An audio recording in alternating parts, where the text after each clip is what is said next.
எப்பா என்னம்மா ஏமா அழுதுட்டு இருக்கிய? அப்பாட்ட வாங்க. ஏன் மகளாம் ஒரு மாதிரி வாடி போயிருக்கு? எப்பா அம்மட்ட போடும். அம்மட்டியா? அவ அம்மா வீட்டுக்கு போயிருக்கா, வருவா. அம்மா வர மாட்டேன்னு சொல்லிட்டா. பெரியம்மா லீவ் விடும்போது கூட்டிட்டு போறேன்னு சொல்லியிருக்காங்க. வாங்கப்பா, இப்பவே போய் அம்மைய கூட்டிட்டு வருவோம். உங்க அம்மா போனா வருவா. அவளெல்லாம் கூட போக வேண்டிய அவசியம் இல்லை. அவங்க அம்மா வீட்டுல ஒரு வாரம் இருக்கணும்னு ஆசைப்பட்டு போயிருக்கா. போன அவளுக்கு வர தெரியும். நீங்க அவளெல்லாம் தேடாதுங்க, போய் படிக்கிற வேலையை பாருங்க. சீக்கிரமா போய் ஸ்கூலுக்கு கிளம்புங்க, போங்க. அப்பா அம்மா இல்லாம என்னால கிளம்ப முடியாது. ஏமா இப்படி பண்றீங்க? உங்க அம்மா தான் சொல்லு பேச்சு கேட்க மாட்டேங்கன்னா நீங்களும் கேட்க மாட்டீங்களா? என் பேச்சு யாரும் கேட்க கூடாது முடிவு எடுத்திருக்கீங்களோ? அப்பா அம்மைய பாக்கணும். அவதான் வருவாங்க, இல்ல அங்கேயே இருந்துட மாட்டா, வருவா. நீங்க போய் குளிச்சுட்டு கிளம்புற வேலையை பாருங்க. பெரியம்மா சாப்பாடு கட்டி தருவாங்க, எடுத்துட்டு போங்கம்மா. அப்பா அப்பா சொன்னா அப்படியான்னு கேட்கணும். உங்க அம்மா ஒன்னும் அங்கேயே நிரந்தரமா இருக்கிறதுக்கு போவே இல்லை. வருவா, போய் பள்ளியிடத்துக்கு கிளம்புங்க, போங்க. பிள்ளைகள் ரெண்டாவது அம்மைய தேடுது. அவளுக்கு பிள்ளைகள் நினைப்பு இருந்தா வந்திருப்பாள, அது இதுவளுக்கு தெரிய மாட்டேங்குது. பாட்டி அப்பாவை அம்மாட்ட கூட்டிட்டு போக சொல்லுங்க பாட்டி. உங்க அம்மா எங்க பேரு போற? பாட்டி வீட்டுக்கு தான் போயிருக்க, வருவா. இல்ல பாட்டி, எங்க அம்மா எங்க கிட்ட வர மாட்டேன்னு சொல்லியிருக்கா. கோவத்துலதான் வீட்டை விட்டு போயிருக்கா. நானும் ஜோனிய போன்ல பேசணும். பாத்தீங்களாமா எப்படி சொல்லி வச்சிருக்கா பாருங்க. அவ திருந்தவே மாட்டா. சின்ன பிள்ளைகிட்ட என்ன பேசணும் என்ன பேசக்கூடாதுன்னு தெரியுதா பாருங்க. மனசுல என்னத்தை நினைக்காலும் அது அப்படியே எல்லார்கிட்டயும் பேசிடுவா. அவ கோணமே அப்படிதானே, மனசுல ஒண்ணையும் வச்சுக்கிட மாட்டா. ரோசா மாதிரி அவளுக்கு மனசுல ஒரு அடக்கம் கிடையாது. வேறவட்ட ஒரு தப்பால சொல்லி திருக்கல, நீ ஒண்ணும் வருத்தப்படாத. எம்மாடி பேத்தியில நீங்க ரெண்டு பேரும் பள்ளியிடத்துக்கு கிளம்பி போங்கம்மா. பாட்டி எங்க அம்மைய பாக்கணும், அப்பதான் நாங்க பள்ளியிடத்துக்கு போவோம். இல்லன்னு போக மாட்டோம். சரிம்மா, அம்மைய தானே பாக்கணும். இன்னைக்கு நீங்க பள்ளியிடத்துக்கு போயிட்டு வீட்டுக்கு வரதுக்குள்ள அம்மா வீட்டுக்கு வந்துருவா. வரலன்னா நானே உங்களால கூட்டிட்டு போறேன். போதுமா, போய் பெரியம்மா அங்க இருப்பா, போயிட்டு தலைவாரிட்டு கிளம்புங்க. பாட்டி சாயந்தரம் நாங்க வரும்போது அம்மா வீட்டுல இருக்கணும். இருப்பம்மா, அத பாட்டி சொல்லி எல்லாம் நம்புங்க. போங்கம்மா, போய் சீக்கிரமா பள்ளியிடத்துக்கு கிளம்பி போங்க. சரி பாட்டி. ராம பிள்ளைகள் தாயை தேடுது பத்தியா? எல்லாத்துக்கும் அவதாம காரணம். போன் போட்டு பிள்ளைகள்ட்ட பேசியிருக்கா. அதான் அம்மாட்ட போனோன்னு பிள்ளைகள் அழுகுதுவே. ராம, அவன் பிள்ளைகள் ஒன்னும் ரொம்ப சின்ன பிள்ளைகள் கிடையாது. நம்ம சொல்லியதுக்கெல்லாம் அப்படியே தலையாட்டிட்டு போறதுக்கு அதுவும் விவரமா இருக்கு. அது மட்டும் இல்லாம பெத்த தாய் இல்லாம அதுக்கு நல்லா இல்ல. நீ போய் அவளை கூட்டிட்டு வந்துறியா? நான் போக மாட்டேமா. இந்த வீட்டுல அவளால எவ்வளவு பிரச்சனை வந்திருக்கு. அவ தானே கோவச்சுக்கிட்டு பெட்டியை தூக்கிட்டு போனா, நம்மளா சொன்னோம்? இல்லையா, இருந்தாலும் போவேன்னு பேருன்னு சொன்னோம்ல, அதான் கோவந்து பெட்டி தூக்கிட்டு போயிருக்கா. எனக்கும் அவன் மேல கோவமா தான் இருந்துச்சு. யோசிச்சு பார்த்தேன், வேற என்ன செய்ய. அவ மனசுல வந்தது அவ சொல்லிவிட்டா. செல்லம்மாவ அவசரப்பட்டுட்டா. அதனால நம்மளும் டக்குனு கோவத்துல ரெண்டு மூணு வார்த்தை பேசிவிட்டோம். அதனாலதான் அவ கோவத்துல போயிருக்கா. அவ மனசுல ஒண்ணும் பெருசா வச்சுக்கிட மாட்டா. அதனால போய் கூட்டிட்டு வந்துரு. போயிட்டு பிள்ளைகள் தேடுது வாங்கி சொல்லி கண்டிப்பா வருவா. வேண்டாமா, அவ செஞ்சது சின்ன விஷயம் கிடையாது. செல்லமாக்கு ஏதாவது ஒண்ணு ஆயிருந்தா இந்த ரெண்டு பிள்ளைகளுக்கு நம்ம என்ன பதில் சொல்லியிருப்போம்? யாருக்கனவே குடிகார அப்ப இப்ப அம்மாவும் இல்லாம அந்த பிள்ளைகள் தானே கஷ்டப்பட்டிருக்கோம். இவ்வளவு ரெண்டு பிள்ளைகளுக்கு தாய் தானே. கொஞ்சமாவது நம்ம தங்கச்சி கஷ்டத்தை புரிஞ்சுக்கிட்டாலாமா? இல்ல ராமா, அவர் கூட வந்தாராம்ல, அதான் புருஷன் கூட போக வேண்டியதான்னு நினைச்சிட்டு சொல்லியிருக்கா. நம்ம அதையும் தப்புன்னு சொல்லிட முடியாதுல்ல. செல்லம்மாவை அவசரப்பட்டு தான் முடிவு எடுத்திருக்கா. அவளும் அவ பிள்ளைகளை பத்தி யோசிக்கலையே. நல்ல வேலை இப்ப யாருக்கும் ஒண்ணு அவளை கடவுள் காப்பாத்திட்டாரு. நீ இப்போ உன் பிள்ளைகள் கேட்டுட்டே இருக்கிறதுக்கு பதில் சொல்லி முடியுதா? போய் குஷ்ப கூட்டிட்டு வந்திருப்பா. உங்க அப்பாவும் அதை தான் சொல்லிக்கிட்டு இருக்காவ. உங்க அப்பா பத்தி தான் உனக்கு தெரியுமா. யார் பிரிஞ்சிருந்தாலும் அவங்களுக்கு மனசு தாங்காது. அவைய மட்டும் நல்லா இருந்திருந்தவனா குஷ்ப போகவே விட்டுருக்க மாட்டாவ. போயிருந்தாலும் கூட்டிட்டு வந்திருப்பா. நீ போய் கூட்டிட்டு வந்துறியா? ஏற்கனவே செல்லம்மா புருஷன் இந்த மாதிரி இருக்கானே நினைச்சு நினைச்சு மனசு வருத்தப்பட்டு இருந்தாவ. நம்ம சூரிய காணாம போனது வேற நினைச்சு ரொம்ப வருத்தம். எல்லாமே சேர்ந்து போட்டு அவையெல்லாம் அமைக்கிவிட்டு இப்ப அந்த பையன் வந்த பிறதான் கொஞ்சம் எழும்பி உட்கார்ந்துருக்காவ. மறுபடி உங்க அப்பாவை கஷ்டப்படுத்தாதங்க. ஐயா போய் கூட்டிட்டு வந்துரு. சரிங்கம்மா, போய் கூட்டிட்டு வரேன். புஷ்பமா, சாப்பிட வரியம்மா? எனக்கு சாப்பாடு வேண்டாமா. ஏமா அப்படி சொல்லியா? நீ இப்படி கோபப்பட்டு வந்திருக்கியன்னு நினைச்சு அப்பாவை வருத்தப்படியாவம்மா. ஏம்மா, அப்படின்னா நான் இங்கே இருக்க கூடாதுன்னு சொல்ல வரீங்களோ? இல்லம்மா, நீ உன் பிள்ளையும் புருஷனையும் கூட்டிட்டு வந்தா எத்தனை நாள் இருந்தாலும் நாங்க வருத்தப்பட்டிருக்க மாட்டோம். எனக்கு உடம்பு சரியில்லாம இருக்கும்போது கூட உங்க அப்பா தான் என்னை பாத்துக்கிட்டாவ. பொம்பளை பிள்ளைகளு வாழ போன இடத்துல கூப்பிட கூடாது, கூப்பிட்டாங்க வருத்த வரன்னா நாங்க எதையுமே உங்ககிட்ட சொல்றது இல்ல. உங்க வாழ்க்கையில நீங்க நிம்மதியா வாழணும்லம்மா. உனக்குன்னு 2 பொட்டை பிள்ளைகள் இருக்கு, அதுவெல்லாம் நல்லபடியா பார்த்து எடுத்து வளர்த்து ஆளாக்கி விடணும்ல. இப்படி குவாச்சிக்கிட்டு சின்ன பிள்ளை மாதிரி நீ வாடி வந்து அதுவ நிலைமையை யோசிச்சு பாரு. அப்படிலாம் இருக்க கூடாதுமா. குடும்பம்னா 1000 பிரச்சனை வரும். அதுலயும் கூட்டு குடும்பத்துல ஏகப்பட்ட பிரச்சனை வரும். புருஷன் ஒண்ணு சொன்னாலும் சரி, மாமியார் ஏதாவது சொன்னாலும் சரி, நீ நம்ம கொஞ்சம் பொறுத்து போகணும். அப்படி போயிட்டேன்னா எந்த வருத்தமா இருக்காது, கவலையும் இருக்காது. அவ்வளவு ஆட்கள் இருக்க வீட்டுல சந்தோஷம் நிறைஞ்சுதான் இருக்கும். நீ நம்ம அந்த வீட்டு மூத்த மருமவா, நீ அந்த வீட்டோட முதுகெலும்பே. நீ இப்படி ஓடி ஓடி வந்தா மத்தவி எல்லாம் எப்படி இருப்பாவ? உங்க அக்கா ரோசா அந்த குடும்பத்தை பத்தி ஒரு நாள் ஒரு குறை சொல்லவே கிடையாது. அந்த வீட்டுல ஏதாவது பிரச்சனையில இருந்தா அவ சொல்லிருக்க மாட்டாளா?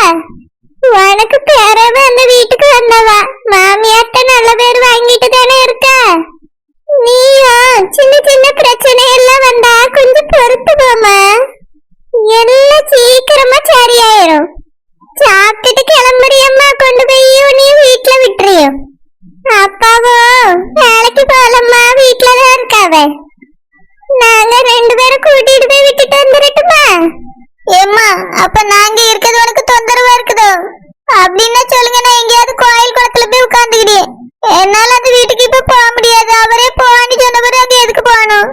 இங்க பாருமா குஷ்பு, பாருமாவே தங்கச்சி மேல இருக்க பாசத்துல அப்படி சொல்லியிருப்பாவம்மா. நீ அந்த நேரத்துல இப்படி பெட்டியை தூக்கிட்டு வந்திருக்க கூடாது. சொத்த நேரம் இருந்திருந்தாலே கோவெல்லாம் குறைஞ்சி சமாதானம் இருக்கலாம். நீ உடனே கோவப்பட்டு வெளியே வந்திருக்கா. அதனாலதான் உனக்கு அந்த கோவம் இன்னும் போகாம இருக்கு. வாமா வந்து சாப்பிடு. அப்பாவும் நானும் உன்னைய கூட்டிட்டு போய் விட்டுறியும். 12 மணிக்கு பஸ் வரும்ல, அதுல போயிடலாம். பிள்ளையில பார்க்காம ஏங்கி போய் இருக்கிறது உன் மகத்தை பார்த்தாலே தெரியுது. வாமா சாப்பிடவா. காலிங் பெல் சத்த மாதிரி கேக்கு. யாரு வந்திருப்பா? வாங்க உள்ள வாங்க, கதவு திறந்துதான் கிடக்கு. மாப்பிள்ள வாங்க மாப்பிள்ள. நல்லா இருக்கீங்களா? உங்க வீட்டுல எல்லாரும் நல்லா இருக்காங்களா?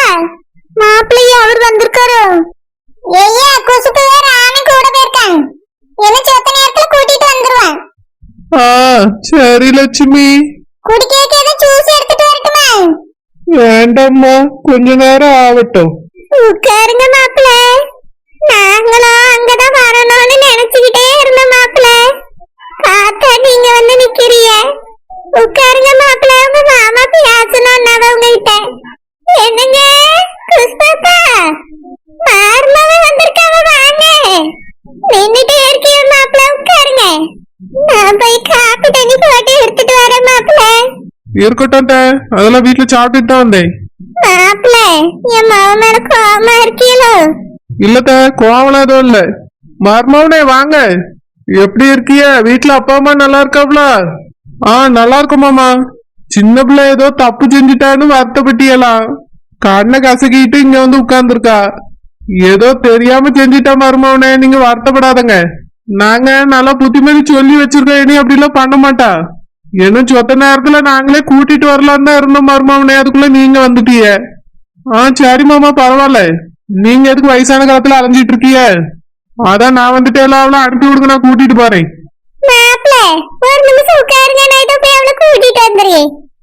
சரிங்க மருமவனே, நீங்க எதுவும் மனசுல வச்சுக்கிடாதங்க. அவ அப்படிதான் சின்ன பிள்ளை புத்தியில டக்குனு ஏதாவது பேசிடுவா, மத்தபடி மனசுல ஒண்ணும் இருக்காது. சரி மாமா.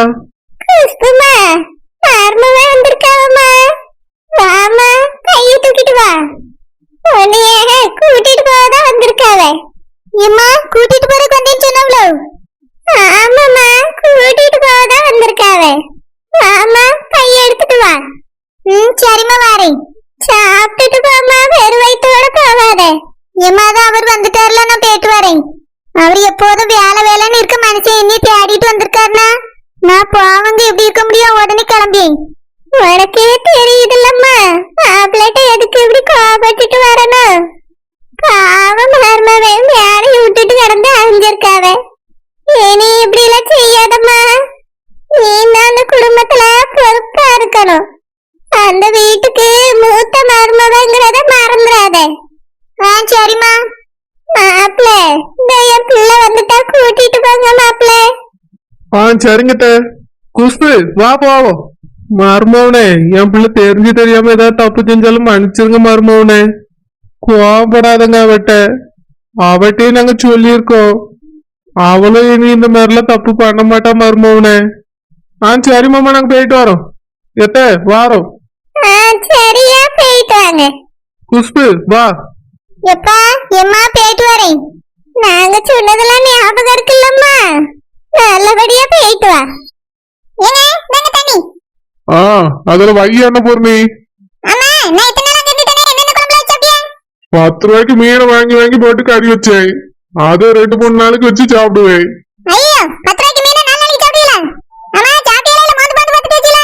நான் ஒருத்தன் தானே, அதனால 2-3 நாளைக்கு வரோம். சூடு பண்ணி அதே சாப்பிட்டுட்டு கிடந்தேன். நீயும் போயிட்டு உடனே வருவான்னு பார்த்தா இத்தனை நாள் அங்க போய் இருந்துகிட்டிய. இனிலாம் அப்படி போவாதான பொருணி. என்னால எங்க ஒருத்தையில சமாளிக்க முடியல.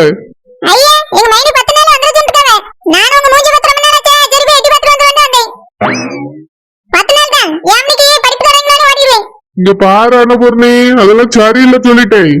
இதுதான் உன் வீடு, இதுதான் உன் குடும்பம். நான் தனியா சமைச்சு சாப்பிட்டுக்கிடுவேன்னு என்னை விட்டுட்டு ஓடுறியோ? இனி இந்த கதைலாம் இருக்க கூடாது. ஏதோ உங்க அண்ணனுக்கு உடம்பு சரியில்லைன்னு சொன்னீங்க அப்படின்னு போவான்னு சொல்லிட்டேன் நானும். ஏனுமெல்லாம் அங்க போக வேண்டாம், அவர் தான் நல்லாயிட்டாருல.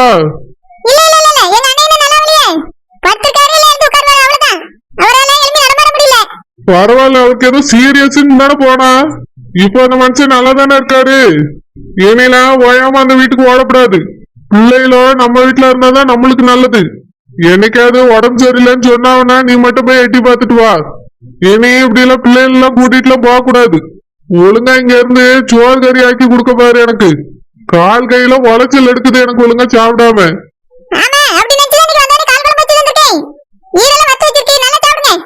ஒரு நாள் சாப்பிட்டுட்டா எல்லாம் சரியாவாது. ஒழுங்கா இங்க இரு அன்னபூர்ணி. நான் சொல்றது தயவு செஞ்சு கேளு. இங்க இருந்தாதான் நம்மளுக்கு மரியாதை. நீ அங்க போய் இருந்தா எனக்கு இருக்க கொஞ்சம் நெஞ்ச மரியாதையும் இல்லாம போயிடும். பொண்டாட்டிக்கு சோறு கொடுக்க வருத்தப்பட்டுட்டு அனுப்பிச்சு விடியான்னு சொல்லுவாவ. இந்த அசிங்கெல்லாம் எனக்கு தேவையா? இதுக்குதான் நான் முதலே சொன்னேன். இதுக்கு மேல நீ அங்க போக கூடாது சொல்லிட்டேன், அவ்வளவுதான். நீ இனிமே இங்கதான் இருக்கணும். உங்க அண்ணனுக்கு முடியலன்னா வேணா போய் எட்டி பார்த்துட்டு வா. பிள்ளைகள் எல்லாம் கூட்டிட்டு போக கூடாது. நான் சொல்றது அப்படியான்னு கேளு.